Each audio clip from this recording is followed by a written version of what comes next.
Hello दोस्तों, मैं शिवानी आपका अपने चैनल सीखो कुछ नया 24 में आपका स्वागत करती हूं। तो दोस्तों, आप सभी कैसे हैं? आशा करती हूं आप सभी अच्छे होंगे, घर पे होंगे और सुरक्षित होंगे और अपना ध्यान भी बहुत अच्छे से रख रहे होंगे।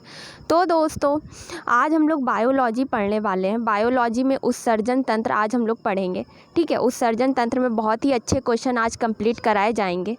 तो दोस्तों, अभी तक मैंने ट्रिक की वीडियो और बायो की वीडियो और स्टैटिक जीके की वीडियो अपने चैनल पर डाली हुई है। अगर आपने उन सारी वीडियो को वॉच नहीं किया है तो प्लीज़ वॉच कर लीजिए, क्योंकि उसमें एग्ज़ाम पॉइंट ऑफ व्यू से बहुत ही इंपॉर्टेंट क्वेश्चन है। ठीक है, तो और हाँ, मैं आपसे एक चीज़ बताना चाहती हूँ। ये बात अलग है कि आप उस बात को फॉलो करते हैं या नहीं करते हैं, ये आप पे डिपेंड करता है। ठीक है, वैसे तो मैं आपको अपना समझ के बता रही हूँ और ये आपको करना भी चाहिए। मैं आपसे बस इतना कहना चाहती हूँ कि जो हमने क्वेश्चंस कराए हैं उन सारे क्वेश्चंस को देख लीजिए एक बार, क्योंकि वो सारे क्वेश्चन बहुत ही इंपॉर्टेंट हैं। वो सारी वीडियो में जो कराए गए हैं वो सारे ही क्वेश्चन बहुत ही इंपॉर्टेंट हैं। तो प्लीज़ उन सारी वीडियो को वॉच कर लीजिए। और दूसरी बात ये कि जो मैं ट्रिक की वीडियो डालती हूँ, आप उस ट्रिक की वीडियो के नोट्स बनाइए, क्योंकि और सारे के नोट्स बनाना आप पे डिपेंड करता है। लेकिन मैं ट्रिक की स्पेशली मैं बता रही हूँ, क्योंकि जब एग्ज़ाम आएगा तब आपको वो कितनी हेल्प करेगी वो उस टाइम पता चलेगा। तो प्लीज़ आप उन सारी वीडियो के नोट्स बना लीजिए। ठीक है, तो चलिए आज का सेशन स्टार्ट करते हैं बिना किसी देरी के।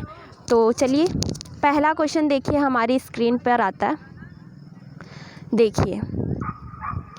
ठीक है, पहला क्वेश्चन हमारा आ गया। मैंने आपको पहले भी बताया था आज हम लोग उत्सर्जन तंत्र एक्सीलरेटरी सिस्टम पढ़ने वाले हैं। ठीक है, जैसा कि आपके सामने लिखा हुआ देखिए, उत्सर्जन तंत्र एक्सीलरेटरी सिस्टम। ठीक है, तो चलिए देखिए, क्वेश्चन हमारा पहला स्क्रीन पे आ गया। देखिए, मैं आपको एमसीक्यूज़ के रूप में क्वेश्चन प्रोवाइड कराती हूँ, तो ज़्यादा आपको नहीं सोचना है। मैं एमसीक्यूज़ इसलिए कराती हूँ क्योंकि एग्ज़ाम में इसी तरह से घुमा घुमा करके क्वेश्चन आपको परेशान करते हैं। ठीक है, आपसे पूछे जाते हैं, तो आप में से बहुत से ऐसे स्टूडेंट हैं जो कि कंफ्यूज होते हैं। तो कन्फ्यूज़न अगर अभी हम लोग क्रिएट करके अभी हम लोग समझ लेंगे, पढ़ लेंगे, तो आने वाले टाइम में दिक्कत नहीं होगी। तो इसलिए एमसीक्यूज़ कराया जाता है और आपको एमसीक्यूज़ में एक्सप्लेनेशन भी मिलता है, क्योंकि मैं समझाती हूँ। ठीक है, तो चलिए पढ़ना स्टार्ट करते हैं। पहला क्वेश्चन हमारा स्क्रीन पे आ गया। देखिए, क्वेश्चन ये है, देखिए उत्सर्जन तंत्र की बात आई है। ठीक है, उत्सर्जन तंत्र के बारे में मैं थोड़ा सा डिस्कस कर लेती हूँ, उसके आगे फिर क्वेश्चन पढ़ते हैं। ठीक है, देखिए उत्सर्जन तंत्र होता क्या है, मैं आपको ये बता देती हूँ। ठीक है, देखिए अपशिष्ट पदार्थ जो होते हैं, अपशिष्ट पदार्थों को शरीर से बाहर निकालने की प्रक्रिया ही क्या कहलाती है? उत्सर्जन कहलाती है। ठीक है, और जितने तंत्र उसमें भाग लेते हैं वो उत्सर्जन तंत्र कहलाता है। आपको मैंने सिंपल सी लैंग्वेज बताई है, अपशिष्ट पदार्थों को शरीर से बाहर निकालना क्या है? उत्सर्जन है। ठीक है, अगर जितने तंत्र उसमें भाग लेते हैं वो उत्सर्जन तंत्र कहलाता है। ठीक है, सारी चीज़ें क्लियर हो गई। अब देखिए दूसरी बात ये कि जीवों में कितने प्रकार से उत्सर्जन होता है। ठीक है, कैसे उसमें से उत्सर्जी पदार्थ निकलता है, देखिए उसको 3 भागों में बांटा गया है। ठीक है, उत्सर्जी पदार्थों के आधार पर समस्त जीवों को 3 भागों में बांटा गया है। तो पहला हमारा होता है एमिनोटैलिक। ठीक है, क्या होता है, देखिए मैं लिख रही हूँ, अगर आप नोट्स बनाते हैं तो प्लीज़ नोट डाउन कर लीजिएगा। अमीनो, इसके आगे मैं नीचे लिख रही हूँ टैलिक। देखिए अमीनोटैलिक। ठीक है, ये क्या है? ऐसे जीव जिनका उत्सर्जन पदार्थ क्या होता है? अमोनिया होता है। अमोनिया NH3 जिसको बोलते हैं, आप सभी जानते हैं अमोनिया NH3। ठीक है, ऐसे जीव मतलब जिनका उत्सर्जन पदार्थ क्या होता है? अमोनिया होता है, उन्हें हम एमिनोटैलिक कहते हैं। ठीक है, अब ये किस में पाया जाता है? तो जैसे मछली हमारी होती है और प्रोटोजोआ जो संघ होता है उसमें ऐसा होता है। तो ये चीज़ें याद रखिएगा, ये क्वेश्चन पूछा जा सकता है आपसे।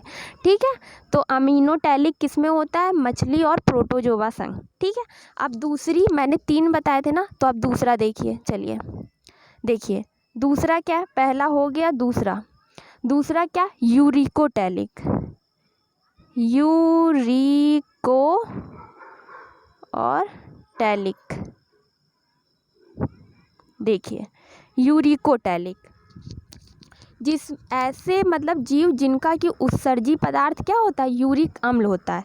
यूरिकोटैलिक आपको देख के ही पता चल रहा होगा कि यूरिकोटैलिक जो लिखा है वर्ड, उससे यूरिक अम्ल, जिस जीव का उत्सर्जी पदार्थ क्या होता है, मतलब यूरिक अम्ल होता है, उसे हम लोग यूरिकोटैलिक में रखते हैं। ठीक है, अब इसमें कौन कौन से आते हैं, जितने सारे पक्षी होते हैं हमारे वो इसमें आते हैं, और सांप जो होता है वो हमारा यूरिकोटैलिक में आता है। तो दो चीज़ हो गई। मैंने आपको अमीनोटैलिक बताया जिसमें कि मछली और प्रोटोजोआ संघ के जीव आते हैं। ठीक है, उसमें अमोनिया निकलता है क्योंकि अमीनोटैलिक था। यूरिकोटैलिक में यूरिक अम्ल निकलता है, उसमें सांप और पक्षी आते हैं। ठीक है, यूरिकोटैलिक मैंने बताया था। अब देखिए तीसरा हमारा एक मिनट, हाँ देखिए तीसरा हमारा अब आ रहा है। तीसरा है हमारा यूरियोटैलिक। यूरियोटैलिक देखिए यूरियोटैलिक। अब ये देखिए ये किस में होता है, ऐसे जीव जिसका कि उत्सर्जी पदार्थ क्या हो, यूरिया हो। देखिए यूरिकोटैलिक और यूरियोटैलिक, इन दोनों में कंफ्यूज नहीं होना है। यूरिकोटैलिक में यूरिक अम्ल बाहर निकलता है और यूरियोटैलिक में यूरिया बाहर निकलती है। ठीक है, अब देखिए ऐसे जीव मैंने क्या बताया, ऐसे जीव जिसका उत्सर्जी पदार्थ क्या होता है, यूरिया होता है, इसमें यूरिया बाहर निकलेगा। ठीक है, तो यूरिया, अब इसमें कौन कौन आता है, तो इसमें स्तनधारी और मनुष्य, हम लोग यूरिया बाहर निकालते हैं। ठीक है, तो आपको समझ में आ गया होगा। तो चलिए अब आगे बढ़ते हैं। ठीक है, अब देखिए एक चीज़ और मैं आपको बता देती हूँ कि मनुष्य में मुख्य रूप से कितने उत्सर्जी अंग हैं, तो 5 उत्सर्जी अंग होते हैं। देखिए पहला होता है हमारा वृक्क होता है, जो कि यहाँ पे आपके सामने लिखा हुआ है, जिसको कि हम लोग किडनी बोलते हैं, इंग्लिश में किडनी बोलते हैं वृक्क को, और उसी का एक और वर्जन है गुर्दा भी उसको बोलते हैं बहुत से लोग। ठीक है, त्वचा है हमारा, ठीक है, दूसरा त्वचा है। तीसरा है हमारा फेफड़ा, फेफड़े से भी हम लोगों का उत्सर्जी वो होता है। यकृत है, ठीक है, और आंत है। कैसे क्या निकलता है ये सारी चीज़ें मैं आपसे सारे क्वेश्चन में डिस्कस कर लूँगी। तो अभी क्वेश्चन पढ़ते हैं और उसके अकॉर्डिंग हम लोग डिस्कशन करेंगे। ठीक है, तो चलिए पहला क्वेश्चन रीड करते हैं। देखिए पहला क्वेश्चन है हमारा, गुर्दे, वृक्क, किडनी की निस्पंदन इकाई कौन सी होती है। तो पहला ऑप्शन है हमारा axon, B option nephron, C option neuron, D option pith fibre. ठीक है, मैं आपको बता दूं answer B is right. Nephron जो होता है, नेफ्रॉन जो है वो गुर्दे की निस्पंदन इकाई बोलिए या क्रियात्मक इकाई बोलिए, फंक्शनल इकाई भी कौन सी होती है गुर्दे की, नेफ्रॉन होती है। ठीक है, तो ये सारी चीज़ें आपको याद रखनी होंगी। अब देखिए यहाँ पर बात किसकी आई, वृक्क की आई। तो वृक्क के बारे में थोड़ा सा डिस्कस कर लेते हैं, उसके बाद आगे हम लोग बढ़ते हैं। देखिए मनुष्य में एक जोड़ा किडनी के सेम, किडनी जो होती है एक जोड़ा होती है, वो कैसी होती है, सेम के आकार की होती है। देखिए आपको यहाँ पर दिख भी रहा होगा। ठीक है, एक जोड़ा है, ठीक है, और ये कैसी होती है, सेम के आकार की होती है। ठीक है, अब इसका वज़न आपसे कोई पूछ ले तो 140 ग्राम होता है। ठीक है, ये सारी चीज़ें आपको पता होनी चाहिए। इसकी क्रियात्मक इकाई मैंने आपको क्या बताया, नेफ्रॉन होती है। ठीक है, तो ये सारी चीज़ें याद रखनी है। हाँ, नेफ्रॉन के द्वारा ही ना मनुष्य का जो रक्त का रासायनिक संगठन होता है वो संतुलित किया जाता है नेफ्रॉन के द्वारा। ठीक है, यदि नेफ्रॉन काम करना बंद कर देता है तो मनुष्य का डायलिसिस कराया जाता है। ठीक है, अब देखिए एक चीज़ मैं आपको और बता देती हूँ, किडनी का जो प्रवेश द्वार होता है उसे ब्रोमेन संपुट कहते हैं। क्या कहते हैं, ब्रोमेन संपुट। तो ये चीज़ आपको याद रखनी है, ब्रोमेन संपुट कहते हैं। ठीक है, मैंने आपको क्या बताया, किडनी का जो प्रवेश द्वार होता है उसको ब्रोमेन संपुट कहते हैं। क्वेश्चन ये आपसे पूछा जाएगा, अगर एग्ज़ाम में क्वेश्चन आएगा तो आपसे ये पूछा जाएगा ब्रोमेन संपुट कहाँ से संबंधित है। आपको ऑप्शन दिया रहेगा वृक्क, यकृत, आंत। ठीक है, तो आपको क्या है, वृक्क टिक करना है, मतलब किडनी टिक करना है, ठीक है। तो क्वेश्चन ऐसे पूछे जाते हैं, तो ये सारी चीज़ें आपको याद रखनी है। इसके चारों तरफ, मतलब किडनी जो वृक्क है हमारा, उसके चारों तरफ एक झिल्ली पाई जाती है, पेरिटेनियम नामक झिल्ली होती है, ठीक है। तो ये सारी चीज़ें आप याद रखिएगा, जो जो इम्पोर्टेंट है वो मैं सारा बताती चल रही हूँ, ठीक है। अब देखिए नेक्स्ट क्वेश्चन पे दोस्तों मूव ऑन करते हैं। देखिए नेक्स्ट क्वेश्चन है हमारा, गुर्दे किडनी की क्रियात्मक इकाई है। ए ऑप्शन है हमारा एक्सॉन, बी ऑप्शन है नेफ्रॉन, सी ऑप्शन है न्यूरॉन, डी ऑप्शन है धमनी। तो मैं आपको बता दूं, मैंने आपको अभी थोड़ी देर पहले भी बताया था कि वो गुर्दे की जो फंक्शनल यूनिट होती है वो नेफ्रॉन होती है। तो आंसर बी इज़ राइट, ठीक है, आंसर बी इज़ राइट, ठीक है। तो आपको देखिए निस्पंदन इकाई और क्रियात्मक इकाई में कन्फ्यूज़न नहीं होना है, ठीक है। इसीलिए आपको क्वेश्चन एमसीक्यूज़ में कराए जाते हैं, ताकि आप ज़्यादा मतलब कंफ्यूज ना हो कि ये निस्पंदन कहाँ से आ गया, ये क्रियात्मक कहाँ से आ गया। बहुत ज़्यादा कन्फ्यूज़न होती है बहुत सारे स्टूडेंट में, ठीक है। तो कंफ्यूज नहीं होना है। तो चलिए नेक्स्ट क्वेश्चन पे मूव ऑन करते हैं। देखिए नेक्स्ट क्वेश्चन हमारा स्क्रीन पे आ गया। क्वेश्चन है हमारा, निम्न में से मानव शरीर का वह कौन सा अंग है जो उसमें जल के संतुलन के लिए उत्तरदायी है। जल के संतुलन के लिए उत्तरदायी है, ठीक है। तो आपको ऑप्शन पढ़ना होगा। ऑप्शन हमारा ए है यकृत, ए है हमारा हृदय, बी है हमारा यकृत, सी है हमारा गुर्दा और डी है हमारा फेफड़ा, ठीक है। तो बहुत से लोग इसमें कंफ्यूज होंगे और बहुत से लोग तो शायद पता ही नहीं होगा आपको, मैं लेकिन बता दे रही हूँ कि ये वो अंग है जिसके द्वारा जल के संतुलन के लिए उत्तरदायी होता है। बहुत ही इम्पॉर्टेंट क्वेश्चन है दोस्तों, VVI वेरी इम्पॉर्टेंट, क्योंकि क्वेश्चन इसी तरह से आपके एग्ज़ाम में आते हैं, ठीक है। तो आंसर डी, गुर्दा जो है हमारे जल के संतुलन के लिए उत्तरदायी होता है मानव शरीर में, ठीक है। तो चलिए नेक्स्ट क्वेश्चन पे मूव ऑन करते हैं। देखिए नेक्स्ट क्वेश्चन है हमारा, मानव में गुर्दे का रोग किसके प्रदूषण से होता है ना। गुर्दे में अगर कोई बीमारी होती है, दिक्कत आती है, तो वो किसके प्रदूषण से होता है, क्वेश्चन ये पूछा गया है। तो हमारा पहला ऑप्शन है कैडमियम, बी ऑप्शन है हमारा आयरन मतलब लोहा, सी हमारा कोबाल्ट और डी हमारा कार्बन, ठीक है। तो मैं आपको बता दूं कैडमियम ए के कारण ऐसा होता है कि गुर्दे में अगर आपसे पूछा जाता है प्रदूषण, गुर्दे का रोग किसके प्रदूषण से होता है, तो आप आंसर बताएंगे कैडमियम CD, जिसका प्रतीक है C और स्मॉल d, ठीक है। ऐसे लिखना है आपको, देखिए, ठीक है, CD। चलिए नेक्स्ट क्वेश्चन पे मूव ऑन करते हैं दोस्तों। देखिए नेक्स्ट क्वेश्चन आ रहा है हमारी स्क्रीन पे, देखिए आ चुका है नेक्स्ट क्वेश्चन। नेक्स्ट क्वेश्चन है दोस्तों, अपोहन का प्रयोग किस क्रिया को पूरा करने के लिए होता है। ऑप्शन ए है हमारा फेफड़ा, बी हृदय, सी यकृत, डी गुर्दा। अपोहन जो कराया जाता है वो किसके लिए कराया जाता है, गुर्दे के लिए कराया जाता है, मतलब किडनी के लिए कराया जाता है, ठीक है। तो आंसर डी इज़ राइट, ठीक है। याद रखिएगा, अपोहन की बात आएगी तो आप गुर्दा टिक करेंगे, कैडमियम की बात आएगी तब भी आप गुर्दा टिक करेंगे, बोरोमेन संपुट की बात आएगी तब भी आप गुर्दा टिक करेंगे। तो सारी चीज़ें आपको माइंड में बैकअप रखनी है, ये नहीं कि भूल जाएं तुरंत, ठीक है। अब चलिए नेक्स्ट क्वेश्चन पे मूव ऑन करते हैं दोस्तों। देखिए नेक्स्ट क्वेश्चन हमारी स्क्रीन पे आ गया है। नेक्स्ट क्वेश्चन हमारा कहता है, निम्न में से कौन सा काम गुर्दा नहीं करता है।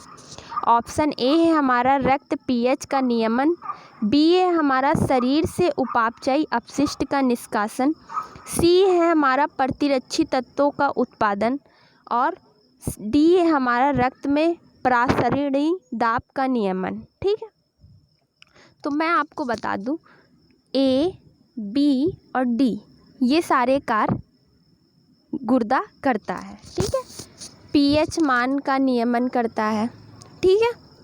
शरीर से उपापचयी अपशिष्ट का निष्कासन करता है, मैंने आपको पहले ही बताया था ये, ठीक है। रक्त में परासरणीय दाब का नियमन करता है, ठीक है। तो ये जो प्रतिरक्षी तत्वों का उत्पादन है ये हमारा सही हो जाएगा, ये कार्य गुर्दा नहीं करता है। तो ये सारी चीज़ें आपको याद रखनी है, ठीक है। तो आंसर सी इज़ राइट दोस्तों। चलिए नेक्स्ट क्वेश्चन पे मूव ऑन करते हैं दोस्तों। देखिए नेक्स्ट क्वेश्चन हमारा आ चुका है। 7 नंबर क्वेश्चन हमारा कहता है स्तनधारियों में उत्सर्जन का एक महत्वपूर्ण कार्य निम्नलिखित में से कौन सा अवयव करता है।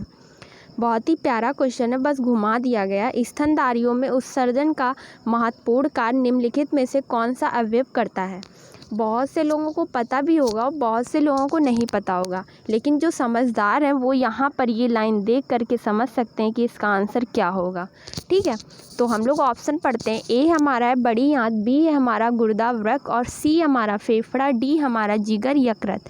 तो आपको मैं बता दूं आंसर बी। देखिए उस कहीं भी उत्सर्जन हो, उत्सर्जन तो भाई गुर्दा ही करेगा। ठीक है, तो बड़ी आंत गुर्दा वृक्क बी। ठीक है, बी जो है वृक्क गुर्दा मतलब किडनी जो है ये उत्सर्जन का कार्य करती है स्तनधारियों में। तो ये सारी चीज़ें आपको याद रखनी है। ठीक है, तो नेक्स्ट क्वेश्चन पे मूव ऑन करते हैं दोस्तों। देखिए नेक्स्ट क्वेश्चन स्क्रीन पे आ गया है। मानव शरीर के गुर्दे निम्न में से कौन सा कार्य करते हैं। मानव शरीर के गुर्दे निम्न में से कौन सा कार्य करते हैं। ऑप्शन हमारा ए उत्सर्जन, बी श्वसन, सी पाचन, डी परिवहन। तो मैं आपको बता दूं उत्सर्जन जो है मानव शरीर के गुर्दे, उत्सर्जन मतलब गुर्दा क्या कार्य करता है, क्वेश्चन ये पूछा गया। तो आपको ये पता होना चाहिए क्या कार्य करता है। उत्सर्जन करता है, शरीर से अपशिष्ट पदार्थों को बाहर निकालता है। ठीक है, तो ये सारी चीज़ें आपको माइंड में रखनी है। Answer A is right. ठीक है, नेक्स्ट क्वेश्चन पे मूव ऑन करते हैं दोस्तों। देखिए निम्नलिखित में से मानव शरीर की किस प्रणाली से नेफ्रॉन संबंधित है।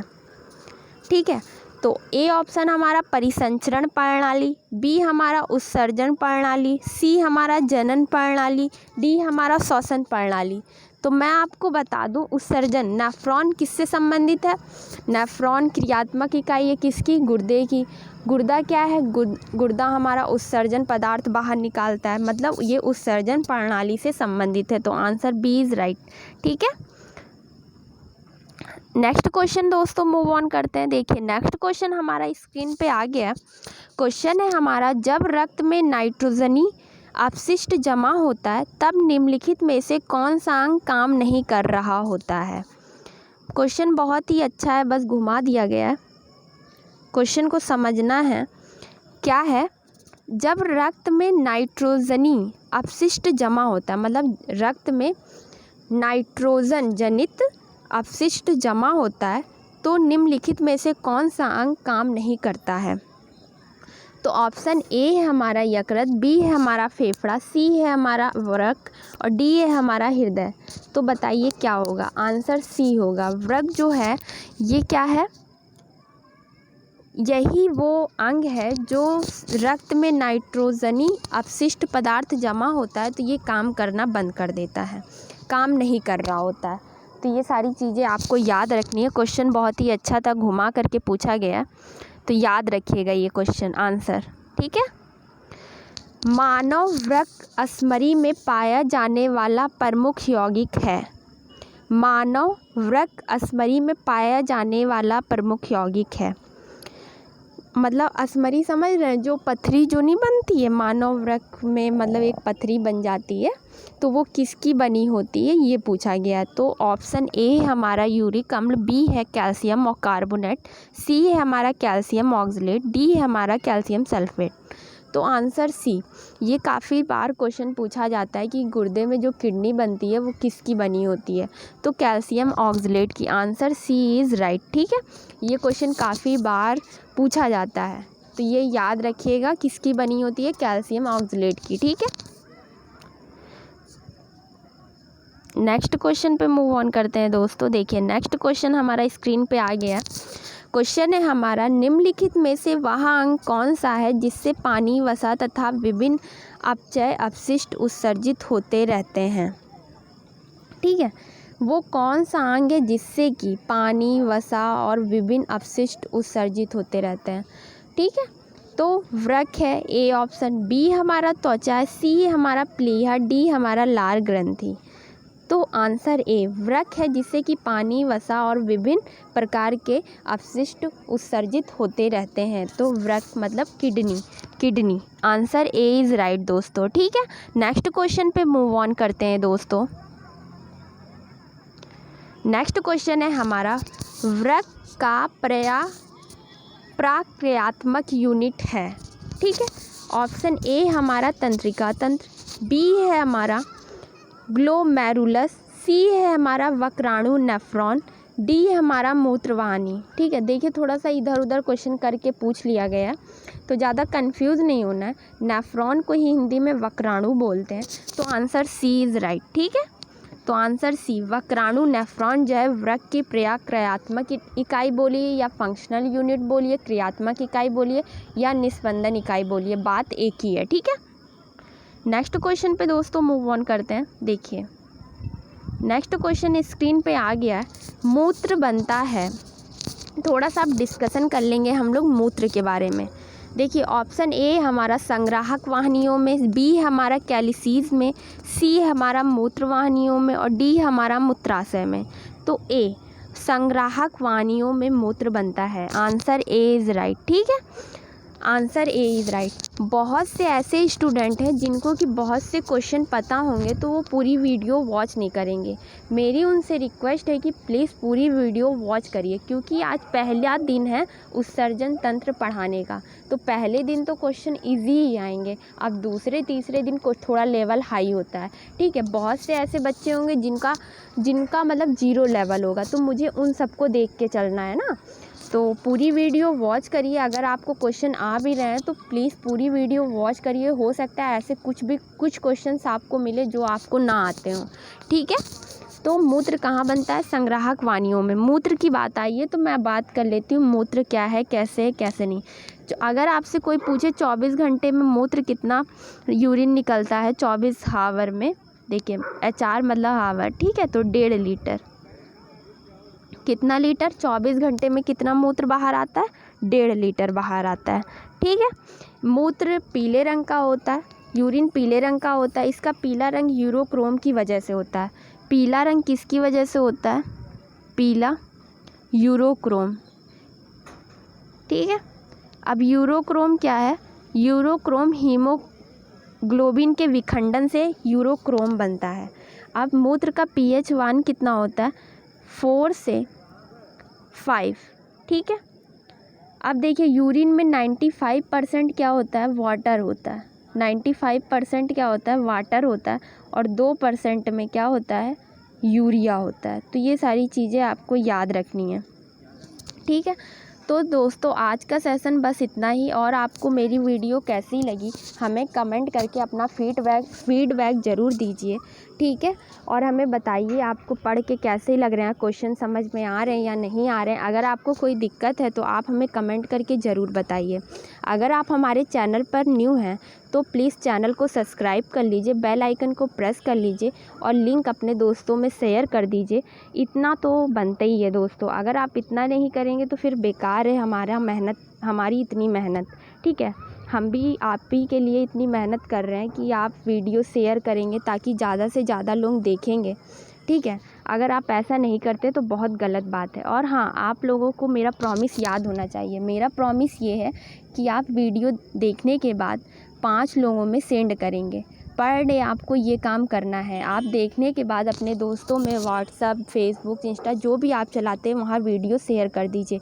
वीडियो की लिंक मतलब शेयर कर दीजिए। ठीक है दोस्तों, मैं चलती हूँ, अपना ध्यान रखिए, अपने घर वालों का ध्यान रखिए और पढ़ते रहिए इसी तरह। ठीक है, तो बाय बाय, टेक केयर।